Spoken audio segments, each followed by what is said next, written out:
Shalom, selamat pagi, selamat hari Minggu untuk kita semua.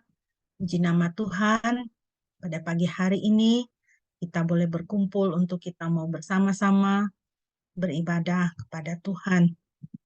Pada pagi hari ini ibadah kita disertai dengan perjamuan kudus, di mana kita akan sekaligus merayakan, memperingati Hari Reformasi Gereja yang pada tahun 2023 ini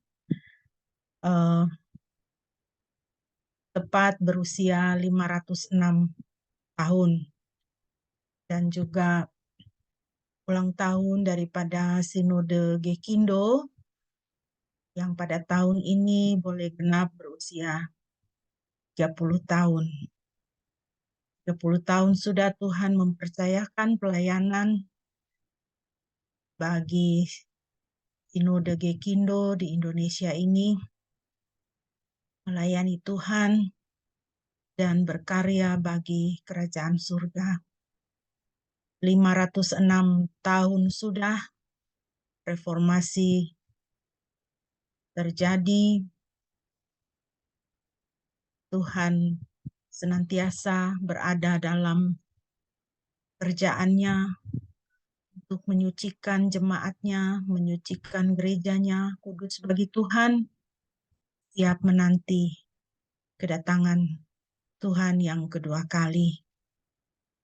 Mari kita bersama-sama memulai ibadah kita pada pagi hari ini dengan meneguhkan hati, mengingatkan kita kembali bahwa tidak ada lain landasan di dalam kehidupan kita, pribadi lepas pribadi maupun di dalam kehidupan bergereja.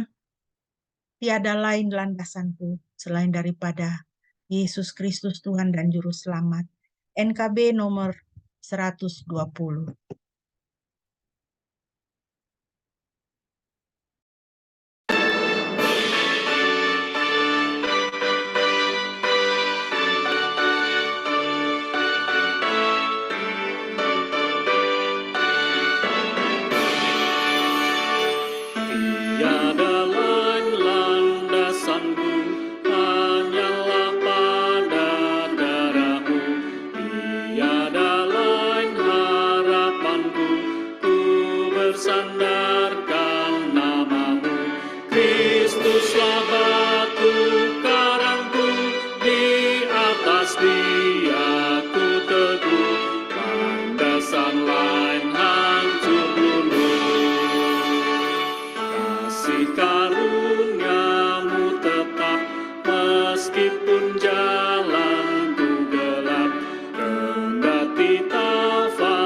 Kami persilakan Bapak Pendeta untuk memimpin pentabisan ibadah kita pada pagi hari ini.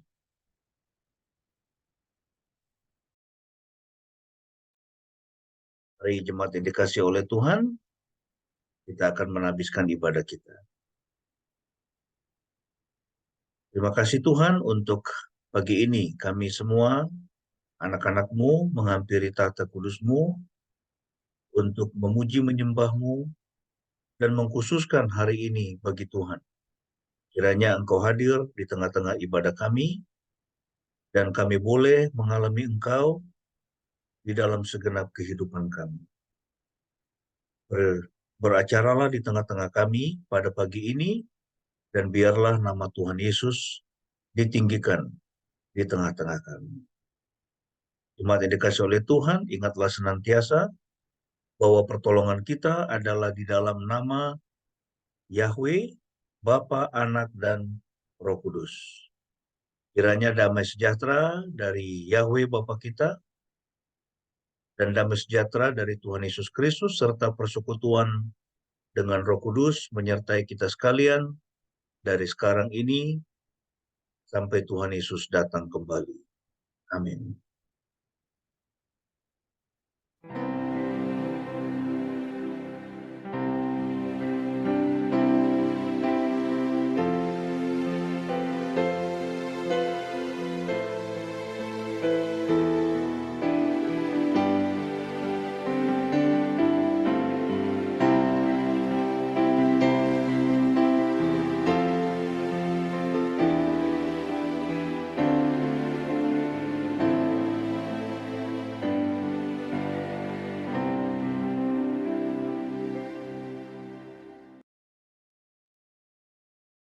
Amin, puji nama Tuhan.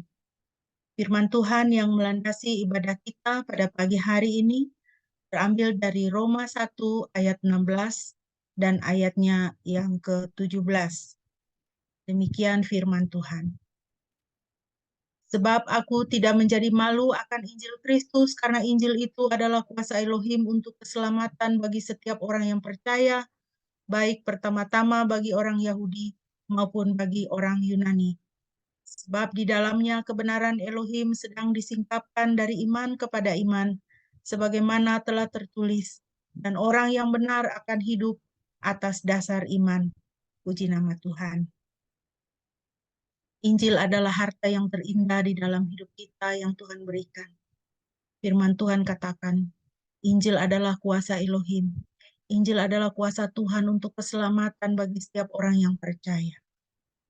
Dan Injil di dalamnya kebenaran Tuhan, kebenaran Elohim disingkapkan, sehingga orang benar hidup atas dasar iman. Injil adalah harta di dalam kehidupan kita. Dengan kebenaran-kebenaran Injil, kebenaran firman Tuhan, kita boleh dikuatkan untuk menghadapi segala sesuatu, tantangan dan permasalahan dalam kehidupan kita. Karena Injil membawa kita, mengatakan kepada kita, membuat kita mengenal Tuhan dengan lebih baik, dengan sebaik-baiknya. Hidup kita hendaknya senantiasa didasarkan atas kebenaran firman Tuhan. Di atas kebenaran firman Tuhan, iman kita boleh ditumbuhkan. Dan orang benar hidup oleh iman. Puji nama Tuhan. Mari kita terus memuji Tuhan dengan bermazmur dari Mazmur 34 ayat 16 sampai dengan ayat 23. Mazmur 34 ayat 16 sampai dengan ayat 23.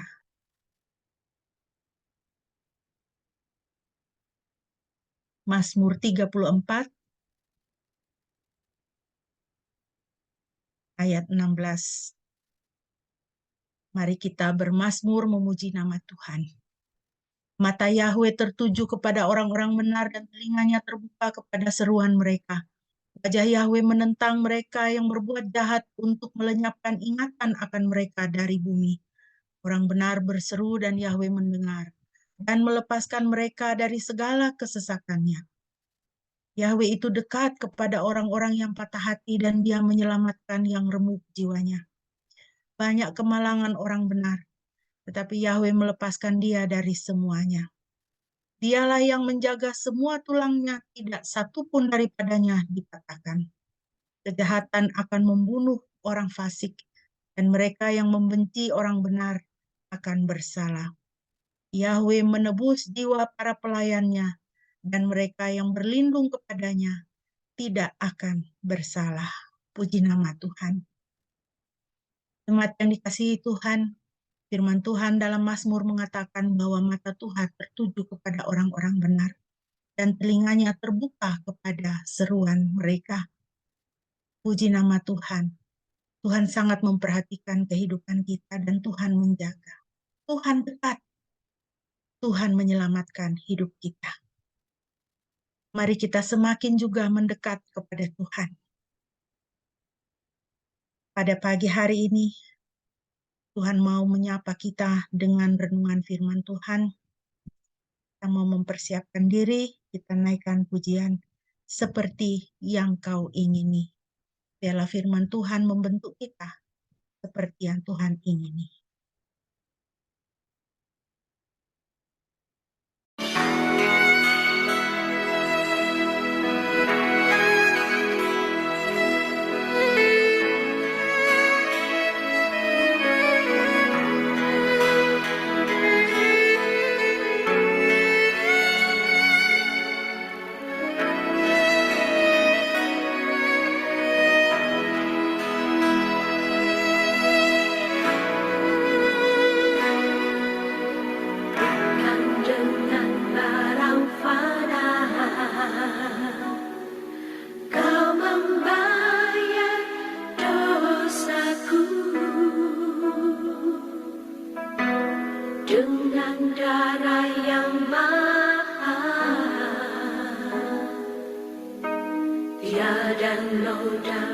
Dan jelas bukan dengan emas perak kau menebus diriku oleh segenap kasih dan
Doa dan perenungan firman Tuhan kami serahkan pada hamba-Nya. Mari kita berdoa sebelum kita membaca dan merenungkan firman Tuhan.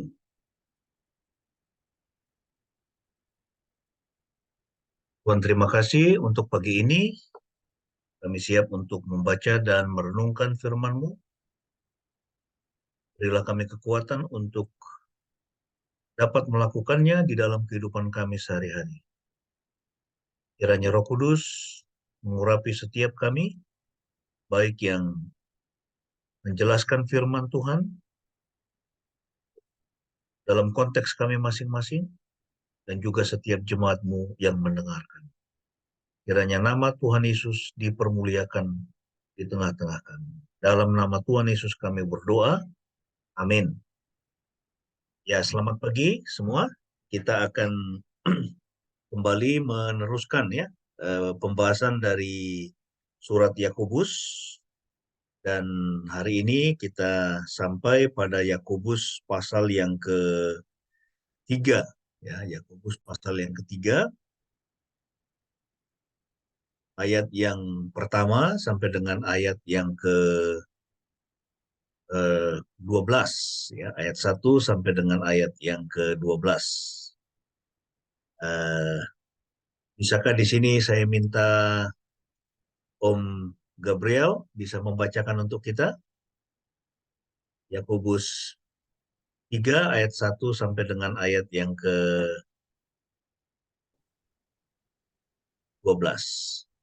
Saya kah? Ya. Ayat 1 sampai ayat ke-12. Ya, betul.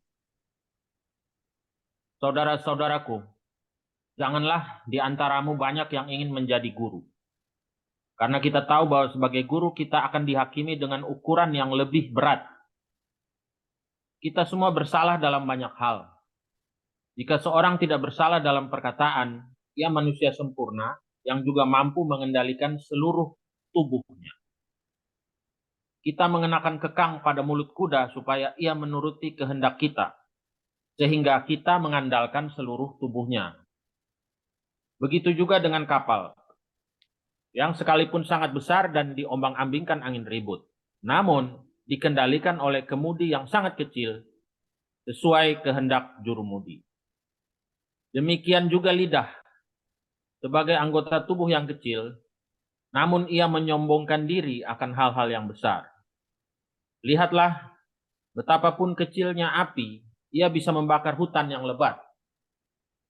Lidah adalah api.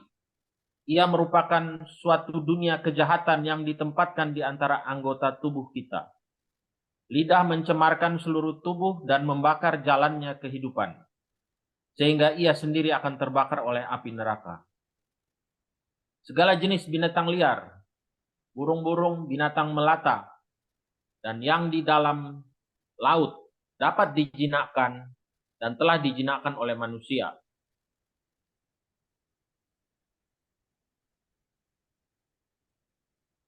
Tetapi tidak seorang pun mampu menjinakkan lidah. Lidah adalah sesuatu yang jahat, yang tidak dapat dikendalikan, penuh racun yang mematikan. Dengan lidah kita memberkati Tuhan, Bapa kita, dan juga mengutuk manusia yang telah menjadi secitra dengan Elohim. Saudara-saudaraku, hal ini seharusnya tidak terjadi. Dari mulut yang sama keluar berkat dan kutuk. Dapatkah mata air dari sumber yang sama mengeluarkan air yang manis dan yang pahit? Saudara-saudaraku, apakah mungkin pohon ara menghasilkan buah zaitun? Atau pohon anggur menghasilkan buah ara? Demikianlah pula, tidak satu pun mata air yang asin mengeluarkan air yang manis. Oke.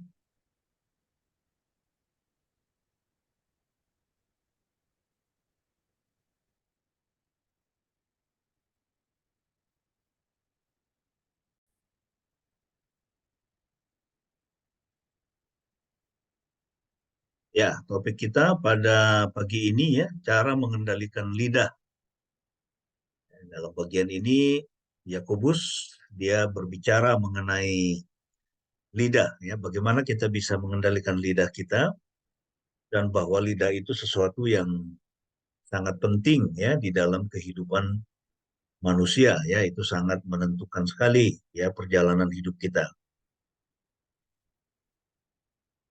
Nah, jadi topik pada pagi ini adalah cara mengendalikan ya, atau bagaimana kita bisa mengendalikan lidah.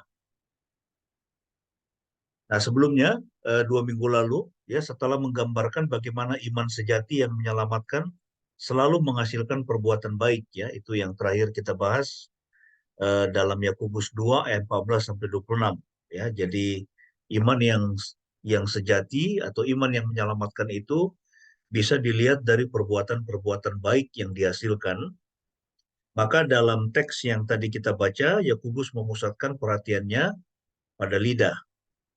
Ya. Nah, hal ini dilakukannya karena lidah selalu mengungkapkan siapa diri kita, ya, termasuk apakah iman kita benar atau tidak. Ya, siapa kita ini, ya, itu sangat-sangat ditentukan, ya, dari apa yang kita katakan. Apa yang kita katakan itu akan mengungkapkan siapa diri kita ini yang sesungguhnya, ya. Juga termasuk apakah kita memiliki iman yang benar atau tidak, itu dipengaruhi oleh lidah kita. Nah, kalau kita membaca dalam Lukas 6 ayat 43 sampai 45, ya, di situ Tuhan Yesus dia berkata, ya, dan ini kita melihat Yakobus dia mengutip, ya, juga perkataan dari Kristus.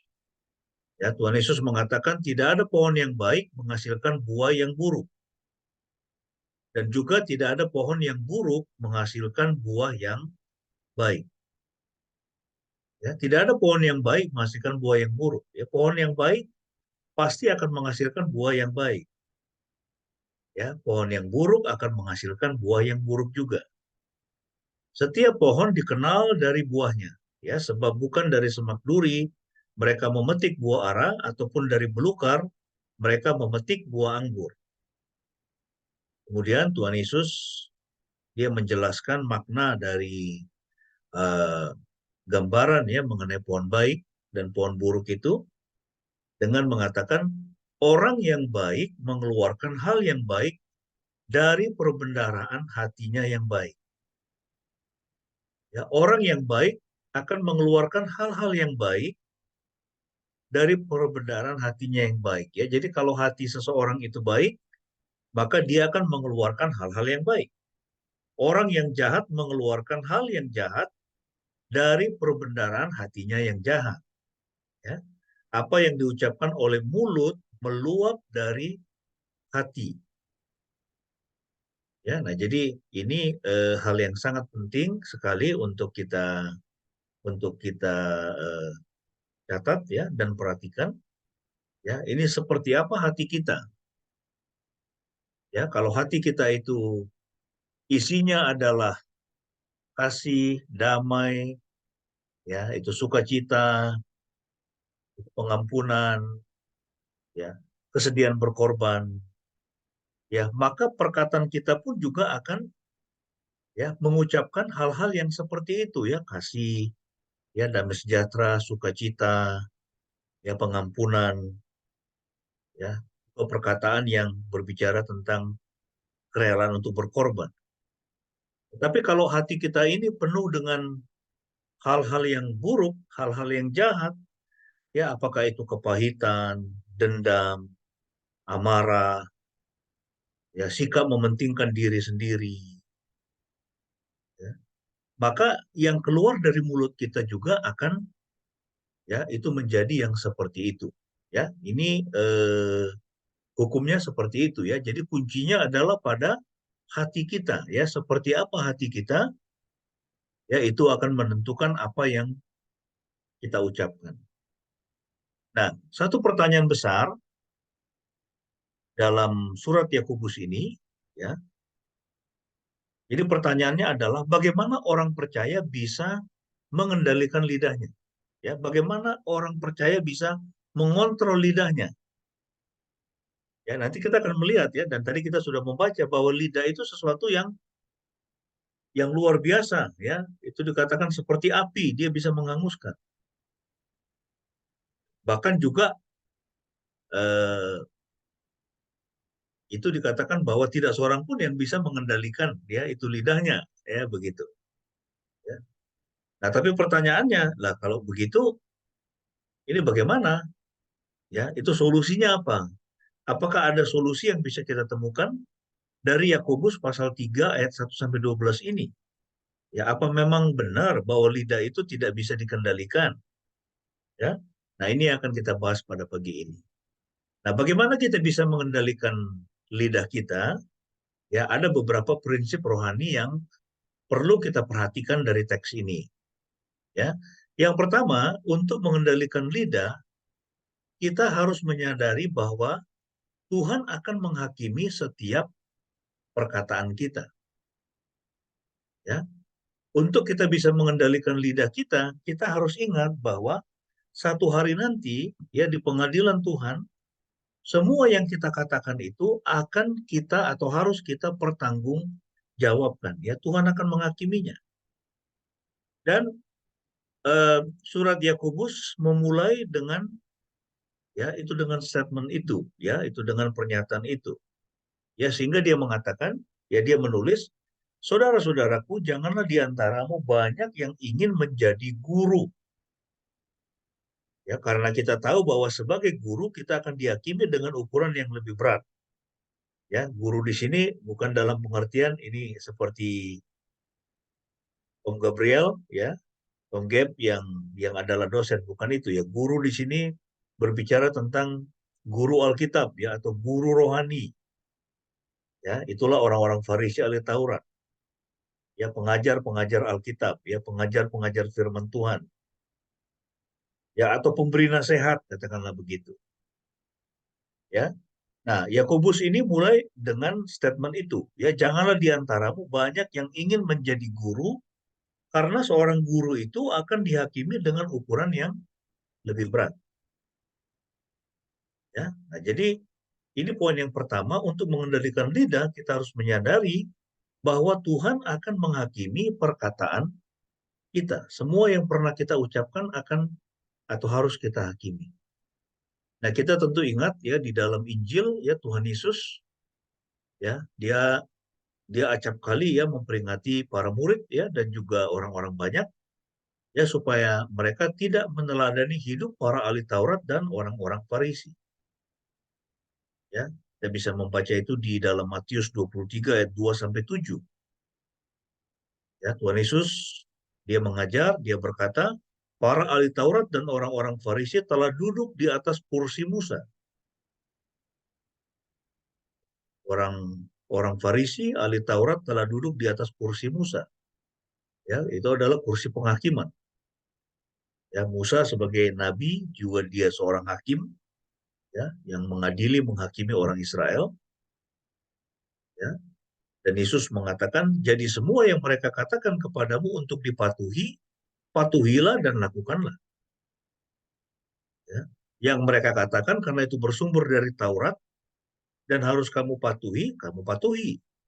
Ya, kamu lakukan itu. Tetapi mengenai perbuatan-perbuatan mereka, janganlah kamu lakukan karena mereka mengatakan tetapi tidak melakukan. Ya, ada banyak pengajar-pengajar yang seperti itu. Mereka mengatakan tapi tidak melakukan. Ya, ada hamba-hamba Tuhan yang seperti itu. Ya, mereka mengatakan tetapi tidak melakukan. Sebab mereka mengikatkan beban-beban yang berat dan sulit dipikul, serta meletakkannya di atas bahu orang-orang, tetapi dengan satu jari pun mereka tidak mau menyentuhnya. Mereka melakukan semua perbuatan mereka untuk dilihat orang-orang. Ya, nah, jadi ada kesombongan di sini kan? Ya, mereka ingin apa yang apa namanya? Ya, jadi istilahnya apa? Cari nama. Ya, mereka melakukan semua perbuatan mereka untuk dilihat orang-orang dan mereka memperlebar tali-tali dua mereka serta memperbesar jumbai-jumbai jubahnya. Ya, saya sebetulnya kalau pakai, ya kami ini ada toga, ya, tapi saya terus terang itu kurang suka pakai toga itu. Kenapa? Karena kalau khotbah misalnya kadang-kadang ya dalam pertemuan khusus lalu disuruh pakai toga, ya kita seperti itu berjarak banget gitu loh dengan jemaat. Ya, tapi itu saya tahu bahwa di kampung sana, di Tanah Batak itu banyak pendeta yang dia kalau khotbah ya dia selalu pakai toga.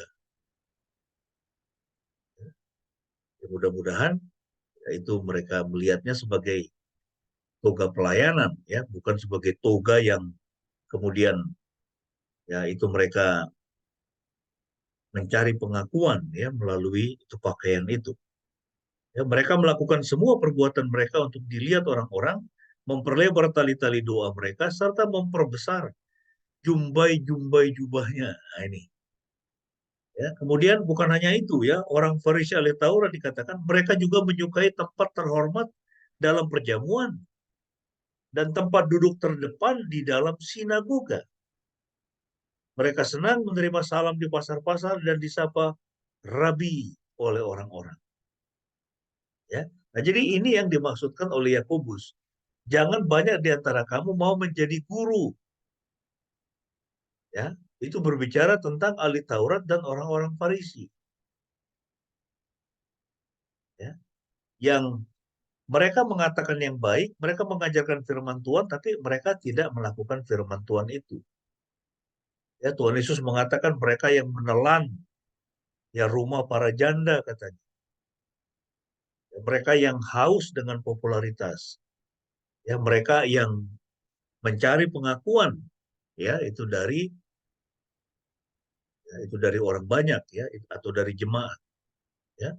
Dan kita tahu bahwa itulah alasan mereka membenci Yesus kan, sampai kemudian menghasut orang banyak untuk menyalibkan Yesus. Mengapa? Karena Tuhan Yesus itu jauh lebih populer dari mereka. Ya, itu di kalangan hamba Tuhan itu ada selalu yang seperti itu. Ya. Hamba Tuhan A memfitnah hamba Tuhan B. Ya. Kelihatannya itu fitnahnya itu rohani, atau itu kelihatan itu kata-kata negatif tentang hamba Tuhan B itu kelihatannya rohani. Tapi sebetulnya deep down ya di dalam hatinya itu terjadi oleh karena apa? Iri hati. Ya, dulu saya pernah dalam satu pelayanan itu ya karena saya masih muda saya tidak tahu. Ya, saya difitnah oleh teman-teman yang saya tolong, ya sesama hamba Tuhan. Sampai saya heran loh, ini kenapa? Ini padahal teman ini saya tolong sedemikian rupa. Ya, saya pasang badan buat dia. Ya, tapi kenapa dia memfitnah saya sampai kemudian itu pimpinan saya, itu saya datang kepada pimpinan saya, itu dan dia berkata, dia itu iri kepadamu. Itu saya tanya, Pak, kenapa ini? Kok dia begitu kepada saya? Dia iri kepadamu. Loh kok bisa? Ya iya, dia bilang. Kamu diundang ke sana kemari, kamu khotbah ke sana kemari, ya dia hanya itu pelayanannya, ya itu hanya eh, melakukan apa yang eh, itu diwajibkan ya oleh organisasi, ya hanya dalam lingkup organisasi. Nah jadi menjadi hamba Tuhan yang dikenal itu bahaya juga gitu ya. Nah saya kira dalam kehidupan sama ya, itu dalam kehidupan Anda menjadi seorang dosen yang terkenal ya, ini seperti Om Gabriel ini yang apa namanya, yang doktor ya begitu. Itu sementara dosen-dosen lain itu banyak cuman S2 misalnya. Itu pasti ada yang ini, ya itu pasti ada yang nggak senang, itu pasti ada yang iri pasti. Ini dokter Sandra misalnya yang dia adalah dokter spesialis kulit misalnya, ya. Kalau pasiennya lebih banyak daripada itu spesialis kulit yang lain, ya itu ternyata itu lebih banyak orang yang datang ke kliniknya daripada itu temannya ya, padahal itu sama-sama spesialis ya, bisa jadi itu dia kemudian menjadi iri ya. Oh dia lebih ini ya, oh dia lebih sukses dari saya ya, kok lebih banyak ini pasien datang ke tempat dia ya. Nah jadi semakin kita tinggi itu juga ya, itu tekanan itu ya, atau oposisi itu juga akan semakin tinggi ya, dalam kehidupan itu akan seperti itu ya. Makanya saya sebetulnya itu lebih senang menjadi itu hamba Tuhan yang tidak dikenal ya, tapi kita terus bergerak ya, dan kita mempengaruhi ya pemikiran dan kehidupan banyak orang. Walaupun orang tidak perlu kenal kita. Ya, karena namanya kesombongan itu bahaya sekali ya. Kita sudah melihat hal ini terjadi hari-hari ini. Ya, itu pemimpin yang kita kira dia begitu sederhana, ya kan, begitu rendah hati, ya. Tapi ternyata haus dengan kekuasaan, ya kan. Itu kaget itu ya. Orang banyak nggak menyangka kok bisa begitu. Ya, nah tapi itulah manusia, Saudara. Kalau kita semakin lama di atas, ya kan? Semakin lama di atas, terus-menerus menerima puja dan puji, kita bisa lupa. Ya, itu bahaya sekali ya. Nah, jadi kita juga harus ingatkan itu anak-anak kita, ya hati-hati dengan popularitas. Ya, kalau kamu berhasil, ya, kemudian itu jabatanmu naik, itu pasti oposisi itu pasti akan datang lebih berat. Ya, itu lebih keras oposisi. Ya, orang tidak senang kepada kita. Ya, kita mempelajari itu misalnya dalam, ya itu kepada Daniel ya, Sadrak, Mesak, Abednego. Ya, mereka dapat kepercayaan yang luar biasa, tapi oposisinya juga luar biasa ya. Orang-orang yang ingin menghancurkannya. Ya, kemudian di dalam kitab Esther misalnya, kalau tidak salah itu Mordekai itu ya.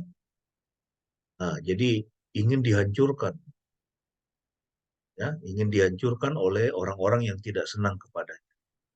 Nah, jadi kita harus hati-hati ini. Itu yang pertama ya, jangan mau atau jangan kamu suka menjadi guru ya, kalau itu bukan panggilan, ya itu jangan menjadi guru. Ya, jika tidak terpanggil, jangan mau menjadi guru, ya, menjadi guru spiritual, ya, menjadi pengajar Alkitab, menjadi rabi, ya. Nah, jadi yang ditulis dikatakan oleh Yakobus ini itu sejalan dengan yang dikatakan oleh Yesus tentang orang Farisi dan ahli Taurat. Ya, ada prestise tertentu yang melekat dalam menjadi seorang guru.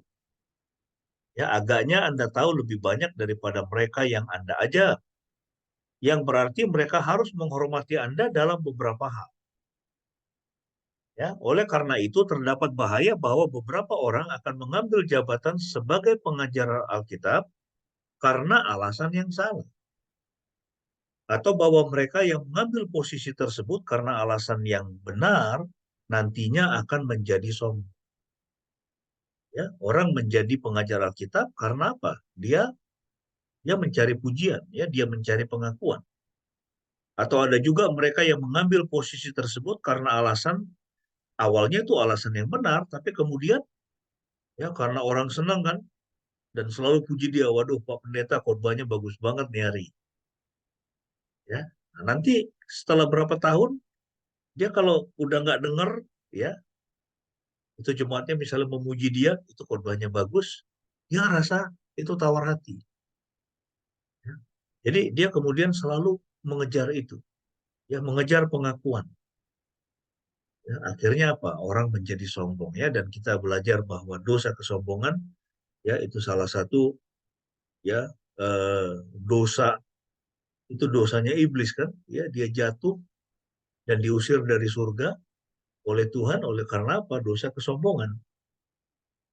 Ya, dia ingin menyamai yang maha tinggi ya, dan dia juga menggoda Adam dan Hawa dengan dosa itu ya, kesombongan. Ya, kalau kau makan buah itu kau akan menjadi seperti Elohim, kata iblis. Ya, sombong. Ya, ciptaan ingin menjadi pencipta. Ya, tidak bisa, sudah. Ya, ciptaan tetap adalah ciptaan dan harus menghormati, harus tunduk, ya harus menyembah Sang Pencipta. Ya, kita semua adalah ciptaan. Ya, jadi kita harus senantiasa rendah hati. Ya, itu poin yang pertama. Ya.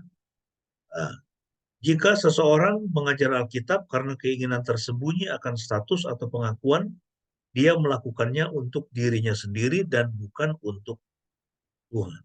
Ya, nah jadi motivasi itu ya, itu mengapa orang ingin menjadi seorang hamba Tuhan misalnya atau seorang guru, ya, itu guru spiritual seperti orang Farisi dan ahli Taurat, ya. Ada yang melakukannya karena apa? Keinginan tersembunyi akan status atau pengakuan. Ya, mencari pengakuan, mencari status. Ya, nah, kalau dia melakukan seperti itu, maka dia melakukannya untuk dirinya sendiri dan bukan untuk Tuhan. Ya, jadi itu poin yang pertama, saudara. Ya, bagaimana caranya kita mengendalikan lidah kita itu? Kita harus ingat ya bahwa satu waktu nanti semua yang kita katakan akan dihakimi, ya harus kita pertanggungjawabkan di hadapan Tuhan. Kemudian yang kedua, untuk mengendalikan lidah, maka kita harus mengenali kekuatannya, ya. Lidah itu memiliki kekuatan dalam mengarahkan kehidupan kita.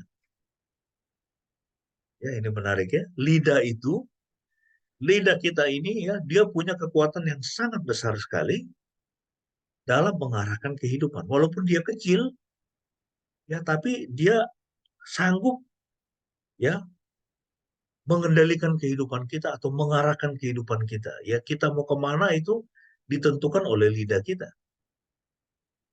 Ya, kalau kita melihat misalnya sekarang ini yang terjadi, ya itu saling serang antara para politisi misalnya.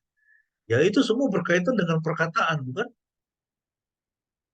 Ya, itu ada itu yang mengatakan itu presiden, ya ini presiden kita ini dia menginginkan 3 periode, ya melalui menterinya itu disampaikan.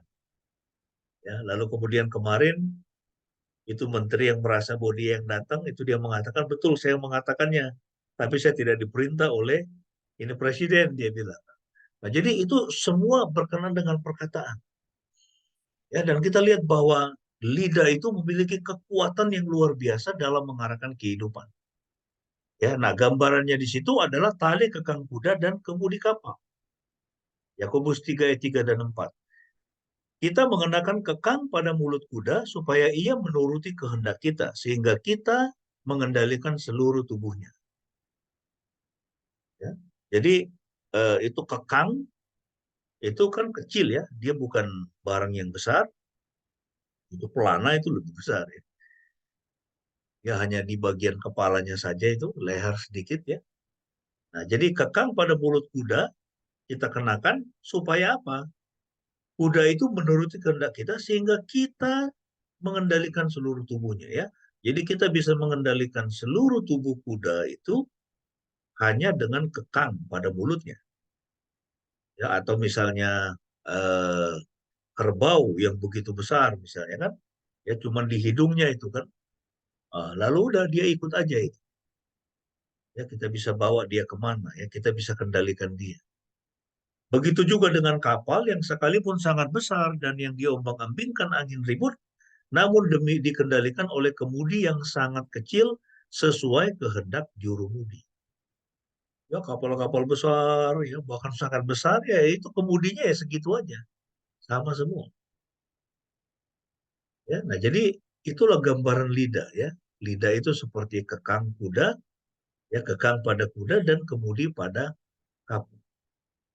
Ya, nah jadi supaya kita bisa mengendalikan lidah kita, ya maka kita harus ingat, ya kita harus mengenali ya bahwa lidah itu punya kekuatan yang sangat dahsyat sekali ya, sangat besar, karena lidah kita ini dia sanggup mengarahkan kehidupan kita. Ya, lidah itu sanggup mengarahkan kehidupan kita. Nah, ini ada ayat firman Tuhan yang bagus yang perlu kita perhatikan ya, Amsal 16 ayat 24. Ya, makanya penulis Amsal dia memberikan nasihat. Perkataan yang menyenangkan adalah seperti tetesan madu, manis bagi jiwa dan menyehatkan tulang-tulang. Ya, perkataan yang menyenangkan adalah seperti tetesan madu, manis bagi jiwa dan menyehatkan tulang-tulang. Ya, jadi kalau kita ya itu selalu ya mengucapkan perkataan-perkataan yang menyenangkan ya kepada siapapun, ya kepada suami kita, kepada istri kita, ya kepada saudara kita, kepada orang tua kita, kepada anak-anak kita. Ya, maka firman Tuhan mengatakan itu seperti tetesan madu, manis. Ya, manis bagi jiwa, itu akan membangun jiwanya dan menyehatkan tulang-tulangnya. Ya, tapi kalau kita ini selalu perkataannya itu marahin anak misalnya ya, ya, kamu bodoh, nah, misalnya begitu. Kamu malas. Ya, jadi perkataan-perkataan negatif, ya, perkataan-perkataan yang sarkastis. Ya, bukan perkataan-perkataan yang menyenangkan, ya, maka itu seperti empedu, ya. Pahit bagi jiwa dan meremukkan tulang-tulang. Ya, nah jadi mulailah dengan mengucapkan perkataan-perkataan yang menyenangkan, perkataan yang positif, ya, sambil kita mengingat bahwa lidah itu punya kekuatan untuk mengendalikan seluruh kehidupan kita, seluruh tubuh kita, ya, seluruh keberadaan kita. Ya, itu poin yang kedua ya. Jadi poin yang pertama tadi, ya mengapa kita harus mengendalikan lidah atau bagaimana cara kita mengendalikan lidah? Yang pertama adalah kita ingat bahwa semua perkataan kita akan dihakimi. Ya, kita harus pertanggungjawabkan di hadapan Tuhan. Dan yang kedua, ya bagaimana cara kita mengendalikan lidah? Kita ingat bahwa lidah itu punya kekuatan untuk mengendalikan seluruh kehidupan kita. Ya, dia punya kekuatan untuk mengendalikan seluruh kehidupan kita dan mengarahkan kehidupan kita mau kemana, itu bergantung dari apa yang kita ucapkan. Kemudian yang ketiga, untuk mengendalikan lidah, kita juga harus mengenali ya, bahwa lidah itu punya sifat yang merusak. Ya, di samping sifatnya membangun ya, yang tadi menyenangkan ya, seperti tetesan madu katanya, perkataan yang menyenangkan, tetapi lidah itu juga mempunyai sifat yang merusak. Ya, nah kalau kita lihat ini sekarang yang terjadi hari-hari ini, ya itu lebih banyak apa? Perkataan-perkataan yang merusak. Ya kan?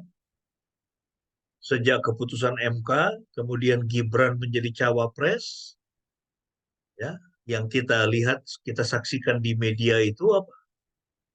Di berbagai media sosial, di YouTube, ya di Facebook, ya itu saling-saling ya mengejek, ya, kemudian saling apa lagi?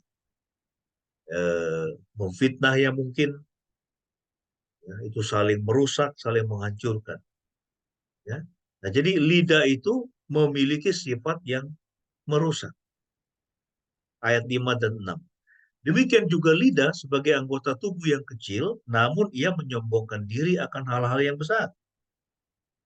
Ya, dia itu kecil, tapi dia bisa dipakai untuk menyombongkan diri akan hal-hal yang besar. Lihatlah betapapun kecilnya api, ia bisa membakar hutan yang lebat. Ya kan, itu yang kemarin yang terjadi di Bromo itu kan, flare katanya. Api kecil, tapi dia membakar ratusan hektar itu, ya. Itu padang savana dan hutan-hutan yang ada di Gunung Bromo. Ngeri kan itu. Ya. Sampai penduduk itu sampai kehilangan sumber mata air loh, berapa desa.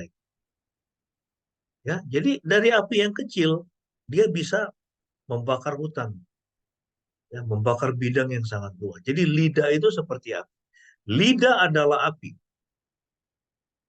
Ia merupakan suatu dunia kejahatan yang ditempatkan di antara anggota tubuh kita. Lidah mencemarkan seluruh tubuh dan membakar jalannya kehidupan. Sedang ia sendiri akan dibakar oleh api neraka. Ya, jadi kita mesti ingat ini ya, bahwa lidah itu sifatnya merusak. Karena itu kita harus belajar dan harus sanggup untuk mengendalikan lidah kita. Kita harus belajar dan harus sanggup untuk mengendalikan lidah kita. Ya, semarah apapun kita, sepahit apapun kita, sesulit apapun kondisi yang kita alami, ya kita harus belajar untuk mengendalikan lidah kita ya. Mengapa? Karena lidah itu seperti api. Ya, dia bisa membakar hutan yang lebat, ya kan? Dan itu kejadiannya. Kita lihat di mana-mana itu. Ya, mulai dari api kecil membakar seluruh hutan. Ya. Nah, ini ada satu kalimat yang bagus ya, selalu saya ingat ini. Ya, kita adalah apa yang kita katakan. Ya toh? Siapa Anda itu bergantung apa yang Anda katakan. Ini coba renungkan kalimat ini. Saya adalah ya. Ini mungkin Anda perlu ya, ini mengucapkan ini ya di tempat Anda masing-masing. Anda bisa katakan saya adalah apa yang saya katakan. Itu perkataan saya itu menentukan siapa saya. Dan orang menilai saya dari perkataan saya. Ya kita adalah apa yang kita katakan. Ya ini contohnya apa? Ya tadi kalau perkataan yang menyenangkan misalnya, ya kita selalu perkataan yang membangun, ya perkataan positif, maka orang akan menilai kita, melihat kita sebagai orang yang positif. Ya, tapi ada orang yang dia perkataannya negatif. Ya, misalnya apa? Dia selalu bergosip. Ya, kita sudah belajar ini ya di dalam pelajaran ya tentang kepahitan ya. Jadi kalau orang misalnya dia selalu hidup dalam kepahitan ya, dan ingat ya, kepahitan dimulai dari dosa tidak mengampuni. Tidak mau mengampuni, tidak suka, marah, ya, kemudian benci, lalu kemudian sampai melakukan kekerasan dan pembunuhan. Ya, kita bisa membunuh orang lain dengan apa? Gosip. Gosip itu apa? Ya, gosip itu adalah membagikan informasi yang buruk, ya, yang jelek tentang seseorang kepada orang lain. Padahal orang yang kita ceritakan itu, dia bukan merupakan bagian dari solusi atas masalah. Dia tidak bisa memberikan solusi atas masalah. Tapi kita senang itu membagikan itu. Ya, si A menceritakan kepada si B kejelekan si C. Padahal si B itu dia bukan bagian, dia tidak bisa menyelesaikan masalah. Ya, he is not part of the solution. Dia tidak bisa menyelesaikan masalahnya si C, tapi si A senang aja dia bicarakan kepada si B. Ya, itu namanya gosip, ya. Makin digosok makin sip katanya. Nah, jadi ya kita harus hati-hati itu eh, untuk tidak punya kebiasaan bergosip. Ya, kalau kita merasa bahwa misalnya kita si A, lalu kemudian kita lihat si C itu ada punya masalah, lalu di tengah-tengah kita bertemu dengan si B, ya, kalau dia tidak bisa menyelesaikan masalah, kita tidak perlu menceritakan kejelekan si C. Ya, nah itu gosip. Kemudian makian. Apa itu makian? Makian itu adalah menyatakan kebenaran dengan tujuan menyakiti. Kita punya kepahitan dengan seseorang, kita marah dengan orang itu, lalu kemudian ya itu kita mengatakan, ya, misalnya kita melihat ini orang ini adalah bodoh misalnya, kita bilang kamu itu bodoh. Nah, tapi yang kita katakan itu dengan tujuan apa? Menyakiti dia. Itulah makian. Ya, nah kita hati-hati dengan dosa ini ya. Ini salah satu contoh dosa lidah ya, gosip, makian. Ya, menyatakan kebenaran dengan tujuan menyakiti. Nah, itu poin yang ketiga ya. Jadi tadi yang ketiga itu adalah untuk mengendalikan lidah, kita harus mengenali sifatnya yang merusak. Ya, lidah itu seperti api. Jadi kita harus belajar untuk mengendalikannya. Ya, dan kita juga sudah diingatkan bahwa kita ini adalah apa yang kita katakan. Ya, Anda dinilai dari perkataan Anda. Kalau perkataan Anda itu positif, ya maka orang akan menilai Anda sebagai orang yang positif. Tapi kalau perkataan Anda itu perkataan yang negatif, maka orang akan menilai Anda sebagai orang yang negatif. Ya, kalau itu perkataan Anda itu adalah perkataan-perkataan yang isinya adalah pengampunan, berarti orang tahu bahwa hati Anda itu tidak dikuasai oleh kepahitan. Anda tidak sedang sakit hati dengan orang lain. Tapi kalau perkataan Anda itu dia selalu menjelek-jelekan orang lain, ya berarti orang menilai, wah ini bahwa Anda itu punya kepahitan kepada orang itu. Kalau perkataan kita itu isinya hal-hal yang bersifat pesimis, ya ketakutan, kekhawatiran misalnya, ya berarti orang menilai kita atau melihat kita sebagai orang yang dipenuhi dengan roh ketakutan dan kekhawatiran. Ya, nah jadi kita adalah apa yang kita katakan. Ya, dan sekali lagi sumbernya itu dari dalam hati. Ya, siapa yang mengendalikan hati kita? Ya, siapa yang mengendalikan pemikiran kita? Siapa yang mengendalikan itu perasaan kita? Apakah Tuhan sebagai akibat kita sudah melakukan perintah Tuhan, ya, itu firman-Nya, atau si jahat ya sebagai akibat kita tidak taat kepada perintah Tuhan. Nah, jadi Itu hal yang perlu untuk kita perhatikan. Ya. Nah, yang keempat, ini poinnya ada 5 ya, bagaimana cara kita mengendalikan lidah. Kita masuk poin yang keempat. Ya, untuk mengendalikan lidah, maka kita harus menyadari bahwa secara manusiawi, lidah itu sebetulnya tidak dapat dikendalikan. Secara manusiawi, artinya manusia, tidak ada seorang pun manusia yang sanggup untuk mengendalikan lidahnya. Ya, ini gambarannya ayat ke-6 sampai dengan ayat 8. Ya, tadi kita sudah baca. Lidah adalah api yang merupakan suatu dunia kejahatan yang ditempatkan di antara anggota tubuh kita. Lidah mencemarkan seluruh tubuh dan membakar jalannya kehidupan, sedang ia sendiri akan dibakar oleh api neraka. Segala jenis binatang liar, burung-burung, binatang melata, dan yang di dalam laut dapat dijinakkan dan telah dijinakkan oleh manusia. Tetapi tidak seorang pun mampu menjinakkan lidah. Lidah adalah sesuatu yang jahat, yang tidak dapat dikendalikan, penuh racun, dan yang mematikan. Ya, tidak seorang pun mampu menjinakkan lidah. Lidah adalah sesuatu yang jahat, yang tidak dapat dikendalikan, penuh racun, dan mematikan. Ya, nah coba Anda lihat ini, saling serang ini sekarang. Ya, ini mungkin gambaran yang gampang itu ya, kita lihat ini pemberitaan ini, saling serang. PDIP dengan kubunya Gibran, kubunya Prabowo misalnya. Ya. Nah sebetulnya itu akarnya apa sih? Akarnya adalah kepahitan. Ada pihak yang merasa dikhianati. Kami sudah memberikan segala-galanya buatmu, tapi kemudian engkau mengkhianati kami. Jadi akarnya apa? Itu akarnya ada kepahitan. Ya, merasa diperlakukan tidak adil. Nah, bagaimana cara untuk menjinakkannya? Ini kan kalau kita perhatikan ini kan saling serang terus ini. Nah, bagaimana cara menjinakkannya? Wah, itu nggak gampang, saudara. Ya, rekonsiliasi itu tidak gampang.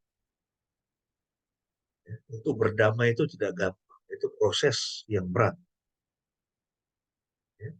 Nah, jadi kita ini dalam situasi yang sulit ini sekarang. Ya, kalau kita lihat 1 tahun ke depan ini ya, sampai akhir pemerintahan Jokowi ini bisa berat. Ya, karena kita lihat ini situasi sekarang ini udah luar biasa. Ya, bahkan juga mahasiswa udah mulai berdemo terus kan ini. Ya, di Jogja juga kemarin kita di Malioboro mereka udah mulai demo lagi itu di titik nol. Ya, dan kita tidak tahu apakah itu akan terus bereskalasi.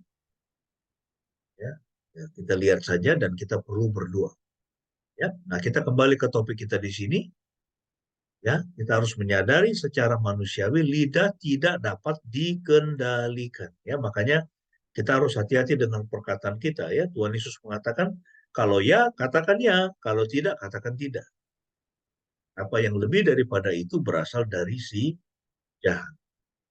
Ya, semua ini terjadi ya karena ada ketidakjujuran. Ya, lidah tidak dapat dikendalikan. Nah, kalau demikian, apa yang harus kita lakukan? Ya, kalau Yakobus dia mengatakan lidah tidak dapat dikendalikan, lalu kalau begitu solusinya apa? Nah, ini dia solusinya. Ya, Amsal 4 ayat 23. Ya, di sini dikatakan, jagalah hatimu dengan segala kewaspadaan. Jagalah hatimu dengan segala kewaspadaan ya. Hati itu apa sih? Hati itu kan jiwa kita kan. Pikiran, perasaan, keinginan. Ya, dan itu dipengaruhi oleh roh manusia. Ya, jagalah hatimu dengan segala kewaspadaan karena dari situlah terpancar kehidupan. Ya, jadi kita harus hati-hati dengan hati kita. Ya, kita harus waspada. Kalau kita udah kerjanya ini mulai jelek-jelekin orang terus, ya, itu berarti hati kita ini sedang dipenuhi dengan kepahitan. Kita harus bereskan itu. Berarti kita belum mengampuni orang itu. Ya, jagalah hatimu dengan segala kewaspadaan. Kalau kita saat ini sedang sakit hati dengan seseorang, Ya, kita perlu datang kepada Tuhan, berdoa dengan bersuara, dan melepaskan pengampunan kepada orang. Bilang sama Tuhan, Tuhan saya mengampuni dia, walaupun dia mengkhianati saya, ya, walaupun dia bersikap tidak adil kepada saya, tapi karena Engkau yang memerintahkannya, maka saya mengampuni orang itu, dan saya minta Engkau memberkati hidup. Kalau Anda bisa berdoa seperti itu dengan bersuara, dan roh kepahitan yang mengikat roh manusia Anda itu mendengarnya, Anda punya otoritas untuk mengusir roh kepahitan itu dari dalam hati Anda. Anda bisa katakan dalam nama Yesus, roh tidak mengampuni, roh kepahitan, roh sakit hati, keluar dari dalam tubuh, jiwa, dan dosa. Nah, sebagai akibatnya, Anda masih bisa mengingat kesalahan orang itu, tetapi Anda tidak lagi merasa sakit. Dan bahkan Anda pun jadi tidak suka ya menceritakan kejelekan orang itu. Kenapa? Karena kita sudah mengampuni dia. Jadi kita bebas. Nah, kita harus lihat itu ya, kita harus belajar itu. Ya, kita jaga hati kita ini dikatakan dengan segala kewaspadaan. Ya, kita harus introspeksi apakah hati saya ini ya masih diisi dengan dosa tidak mengampuni. Kalau masih ada dosa tidak mengampuni dalam hati kita, berarti di dalam hati kita pasti ada apa? Dosa apa? Dosa tidak suka, dosa benci, dosa marah, ya. Bahkan dosa melakukan kekerasan, dosa melakukan pembunuhan, ya. Dan pembunuhan mulai dengan perkataan itu tadi ya, gosip, makian. Dan lebih berat lagi itu sampai dengan pembunuhan secara fisik. Ya, nah jadi kita harus hati-hati dengan hati kita ini. Ya, hati kita harus dikendalikan oleh Roh Tuhan. Sebagai akibat kita mentaati firman. Ya, jadi belajarlah hidup dalam pengampunan. Ya, itu pengampunan itu atau melepaskan pengampunan itu pertama-tama ya bukan untuk orang yang sudah menyakiti hati kita, bukan. Pertama-tama adalah untuk kesehatan kita. Ya, karena Tuhan tidak mau kita ini penyakitan ya mengalami sakit penyakit yang berkaitan dengan kepahitan. Ya, jagalah hatimu dengan segala kewaspadaan karena dari situlah terpancar kehidupan. Yang kelima, yang terakhir Saudara, untuk mengendalikan lidah ya, maka kita harus memiliki tujuan yang benar ya. Kita harus memiliki tujuan yang benar atau kita harus memiliki konsistensi. Ya, konsistensi is the key. Ayat 9 sampai 12. Dengan lidah kita memberkati Tuhan Bapa kita dan juga mengutuk manusia yang telah menjadi secitra dengan Elohim. Saudara-saudaraku, hal ini seharusnya tidak terjadi. Dari mulut yang sama keluar berkat dan kutuk. Ya, tidak boleh terjadi dari mulut yang sama keluar berkat dan kutuk. Ya, makanya kita tidak boleh mengutuk. Yesus mengatakan jangan mengutuk. Dapatkah mata air dari sumber yang sama mengeluarkan air yang manis dan pahit? Jawabnya nggak bisa. Ya, saudara-saudaraku, apakah mungkin pohon ara menghasilkan buah zaitun? Jawabannya nggak bisa. Atau pohon anggur menghasilkan buah ara? Nggak bisa. Ya, demikian pula tidak ada satupun mata air yang asin mengeluarkan air yang manis. Jadi sekali lagi, itu kuncinya adalah hati kita. Siapa yang mengendalikan hati kita? Hati kita ini dipenuhi oleh Roh Tuhan, Roh Kudus atau tidak? Kalau dikuasai, dikendalikan Roh Kudus, maka buah-buah yang dihasilkan adalah kasih, damai sejahtera, sukacita, kesabaran, kebaikan, pengampunan, kemurahan hati. Pasti yang seperti itu. Ya, tetapi kalau hati kita dikuasai oleh roh kepahitan, roh takut, cemas, dan khawatir, roh penolakan, iri hati, ya, iri hati dan cemburu, maka yang keluar juga ya kepahitan, takut, cemas, khawatir, penolakan, iri hati dan cemburu. Kalau hati kita dikuasai oleh roh okultisme, ya maka yang keluar juga adalah ya itu perkataan-perkataan, ya itu okultisme. Ya, kita berbicara soal horoskop, kemudian eh, ya itu coba menentukan itu tanggal baik, bulan baik, ya itu nasib orang dan sebagainya. Nah, jadi ini poin yang kelima yang terakhir. Bagaimana cara kita mengendalikan lidah? Kita harus memiliki tujuan yang benar. Tujuan yang benar itu apa? Tujuan yang benar dalam hidup kita adalah supaya kita memuliakan Tuhan. Nah ini ya, memuliakan Tuhan Bapa kita. Ya, dengan lidah kita memberkati ya. Jadi istilah memberkati di sini ya dalam konteks Alkitab, memberkati Tuhan itu bukan kita menyalurkan berkat kepada Tuhan, tetapi dalam pengertian memuliakan Tuhan ya, itulah tujuan yang benar. Jadi kalau dalam hidup kita ya, tujuan hidup kita ini untuk memuliakan Tuhan, bukan untuk mencari pujian dari orang lain, tapi supaya nama Tuhan dikenal, nama Tuhan dipuji, banyak orang bisa diselamatkan. Ya, maka apa yang kita katakan juga ya akan mengalir dari ya sikap yang seperti itu. Bahwa kita mau nama Tuhan dimuliakan, maka kita juga akan hati-hati. Ya, kita konsisten. Ya, dan perkataan kita juga akan menjadi perkataan yang benar. Kita pasti pernah mendengar cerita itu kan. Ada orang katanya kalau di gereja itu seperti malaikat, tapi kalau di rumahnya seperti setan. Ya, di gereja penuh dengan senyum, dia dengar firman Tuhan, dia ketemu dengan teman-teman yang baik-baik semua. Dia seperti malaikat. Di rumah, dia hari-hari dia bentak-bentak itu pembantunya. Dia kasar kepada orang. Ya. Nah itu tidak boleh seperti itu. Nah pertanyaannya, siapa yang mempengaruhi kita? Siapa yang mempengaruhi kita?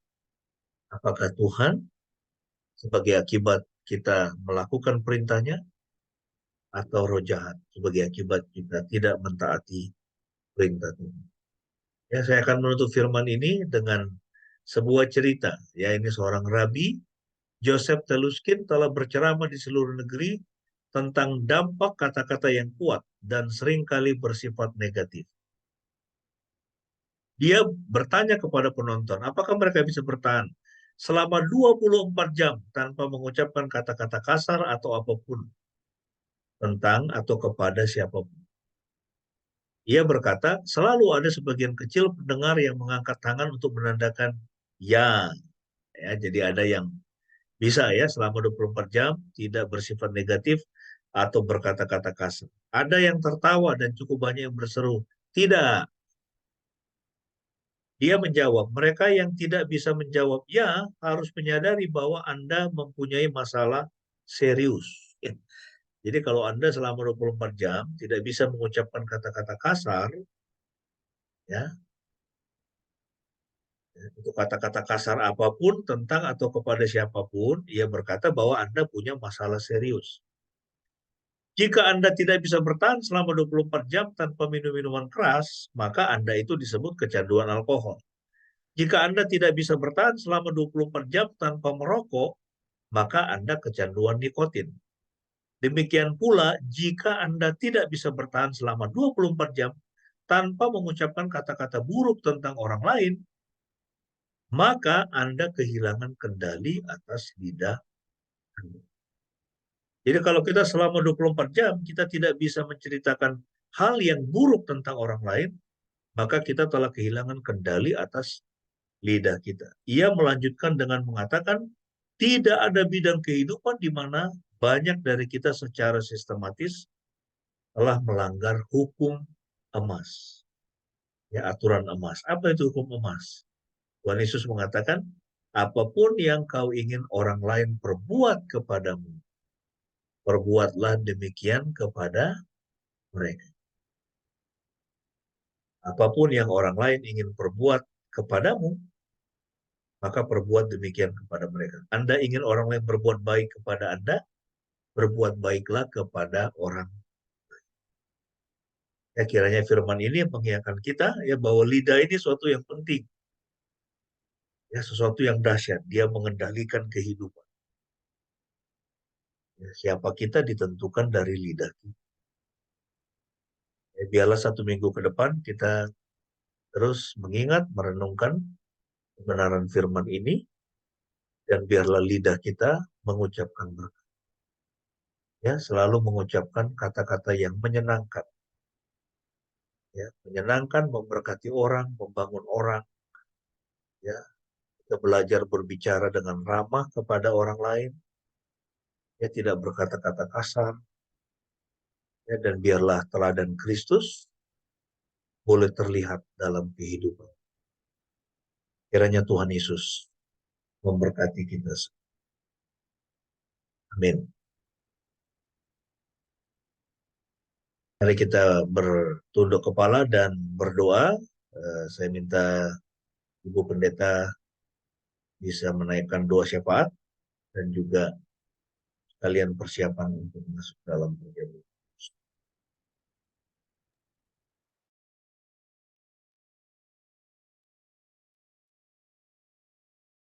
Mari kita menghadap Tuhan dalam doa. Bapa di surga, kami mengucap syukur Tuhan untuk perenungan firman Tuhan yang boleh kami nikmati bersama pada pagi hari ini.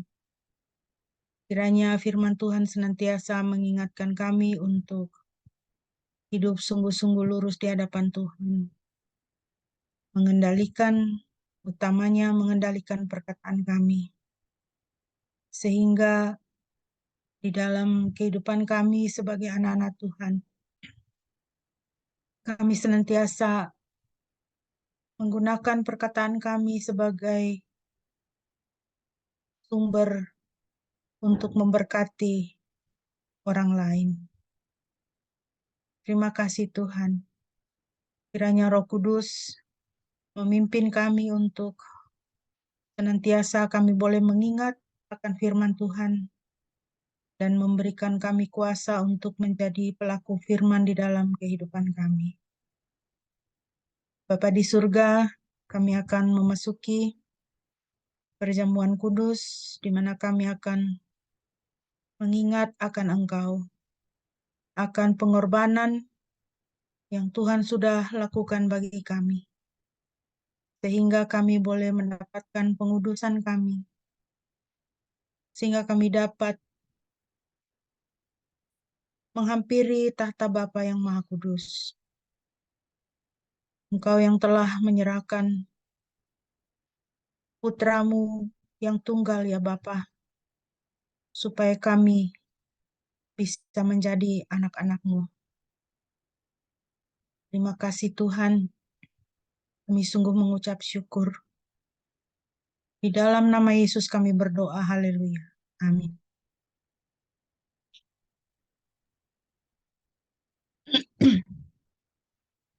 Baik, kita akan masuk dalam perjamuan kudus ya, sambil kita mempersiapkan roti dan anggur. Kita mengingat Tuhan Yesus sebelum dia disalibkan, Tuhan Yesus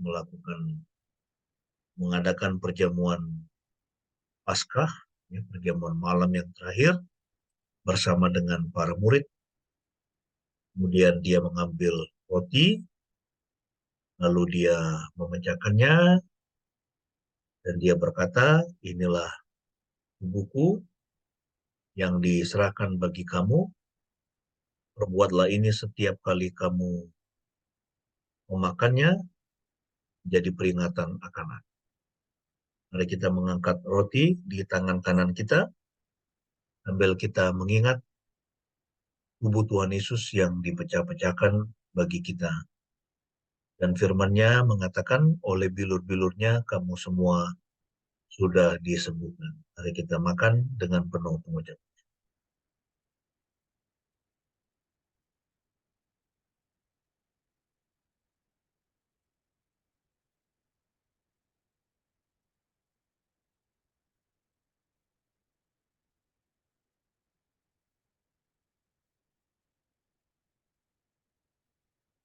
Kemudian Tuhan Yesus mengambil cawan yang berisi anggur, dan dia berkata, inilah darahku, darah perjanjian yang ditumpahkan bagi kamu untuk penebusan dosa dan keselamatan.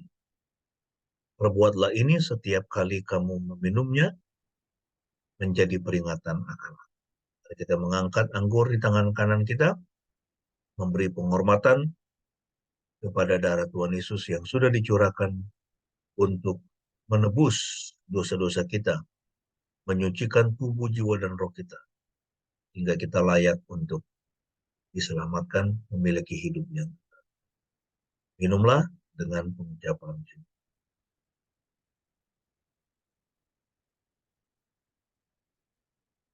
Mari kita berdoa sekali lagi. Terima kasih Tuhan untuk tubuhmu yang dipecah-pecahkan bagi kami dan darahmu yang ditumpahkan bagi kami, sehingga kami boleh diselamatkan, bukan karena perbuatan baik kami, tapi semata-mata karena anugerah. Kami bersyukur karena Engkau begitu baik, Engkau begitu setia mengasihi kami. Kami yang tidak layak, Engkau layak, sehingga kami boleh menjadi anak-anak. Terima kasih Tuhan, kami tahu kemana kami akan pergi. Kami akan kembali kepada Tuhan. Kami akan pergi ke surga bersama dengan Tuhan di dalam kekekalan. Dan kiranya melalui perjamuan kudus pada pagi ini kami semua boleh dikuatkan secara rohani, juga jiwani, dan tubuh kami juga disehatkan, disegarkan. Segala sakit penyakit kami diangkat oleh Tuhan. Semua kelemahan-kelemahan tubuh kami diangkat oleh Tuhan, apapun itu. Dan hari ini kami memperoleh kesembuhan, kesehatan, dan juga berkat-berkat, tidak hanya berkat-berkat spiritual, tapi berkat-berkat jiwani dan rohani, dan berkat-berkat secara fisik. Berkati semua jemaatmu di dalam pekerjaannya, di dalam segala usahanya, di dalam pergumulan hidupnya. Berkati kami semua, agar kami boleh senantiasa menjadi berkat dimanapun kami berada. Perkataan kami selalu menjadi berkat dimanapun kami berada. Dan orang boleh dibangun, mereka boleh terbangun. Orang-orang yang kami temui di jalan kami menjadi orang-orang yang lebih baik. Karena Tuhan sudah membuat kami menjadi orang-orang yang baik, orang-orang yang benar. Setiap orang yang kami temui di jalan kami, mereka menjadi orang-orang yang diberkati. Karena Tuhan sudah memberkati kami semua. Terpujilah nama-Mu Bapa. Dalam nama Tuhan Yesus kami berdoa dan mengucap syukur. Amin. Amin. Tuhan memberkati. Di nama Tuhan, Bapak Ibu, mari kita akan bersama-sama mengucapkan pengakuan iman kita di hadapan Tuhan, dan sesama marilah kita berkata demikian. Aku percaya kepada Elohim, Bapa yang Maha Kuasa, Khalik langit dan bumi, dan kepada Yesus Kristus, anaknya yang tunggal Tuhan kita, yang dikandung dari Roh Kudus, lahir dari anak darah Maria, yang menderita sengsara di bawah pemerintahan Pontius Pilatus, disalibkan, mati, dan dikuburkan, turun ke dalam kerajaan maut. Pada hari yang ketiga bangkit pula dari antara orang mati, naik ke sorga, duduk di sebelah kanan Elohim, Bapa yang Maha Kuasa. Dan dari sana ia akan datang untuk menghakimi orang yang hidup dan yang mati. Percaya kepada Roh Kudus, gereja yang kudus dan am, persekutuan orang kudus, pengampunan dosa, kebangkitan tubuh dan hidup yang kekal. Amin. Jemaat yang dikasihi Tuhan, kita akan mengakhiri ibadah kita pada pagi hari ini. Sebelum kita akan menerima doa berkat dan doa penutup yang akan dipimpin oleh Bapak Pendeta, kita akan kembali menaikkan pujian Maju Laskar Kristus. Dengan pujian ini, mari kita bersemangat lagi dalam hidup kita, sebagai orang percaya menjadi saksi Kristus di dalam kehidupan kita.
Hari Jumat yang dikasih oleh Tuhan, kita akan menerima berkat Tuhan. Yahweh memberkati engkau dan memelihara engkau. Yahweh membuat wajahnya bersinar atasmu dan memberi engkau anugerah. Yahweh mengarahkan wajahnya kepadamu dan memberi engkau damai sejahtera.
Amin. Mari kita bersatu.